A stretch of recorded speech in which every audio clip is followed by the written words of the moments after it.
Sementara itu pemirsa, kelompok pekerja dan buruh akhir-akhir ini dibuat gerah dengan draft rancangan undang-undang Cipta Tenaga Kerja Omnibus Law. Dan kita akan lihat beberapa pasal yang krusial yang sempat terungkap.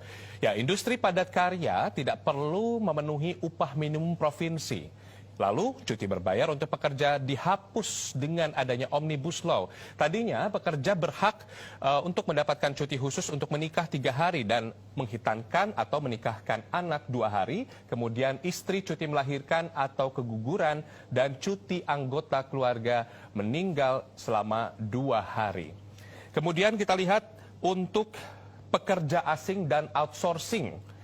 Pekerja asing dibebaskan dari syarat dan izin kerja. Pekerja asing boleh menjabat sebagai dewan direksi dan komisaris, staf diplomatik dan konsuler, peneliti dan juga insinyur. Pekerja asing startup dibebaskan bahkan dari syarat izin kerja. Outsourcing pun diperluas. Perusahaan boleh membuka outsource untuk beragam jenis kerja di perusahaan, tidak dibatasi hanya kerja inti. Outsourcing bisa dipekerjakan sebagai freelance maupun kerja paruh waktu. Yang diamandemen ada beberapa pasal 42, 66, 93, 159 dan seterusnya. Kemudian pemirsa, selanjutnya adalah soal pesangon. Nah, pembayaran pesangon selain tunjangan dasar dikurangi atau dipangkas sama sekali. Penghitungan tunjangan dasarnya tidak berubah.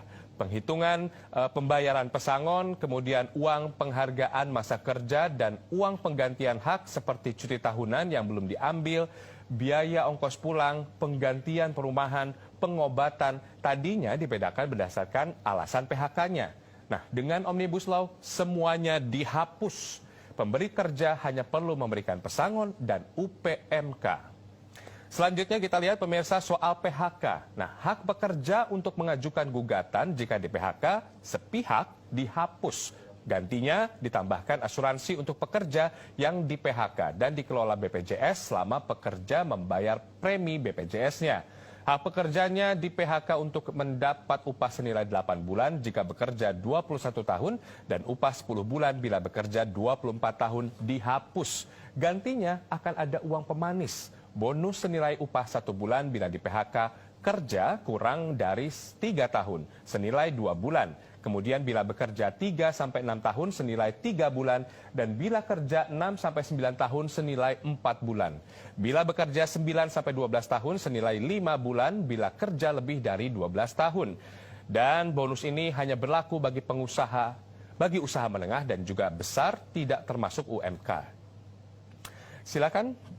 Kita akan melihat bagaimana apakah Omnibus Law ini akan disahkan oleh pemerintah atau tidak.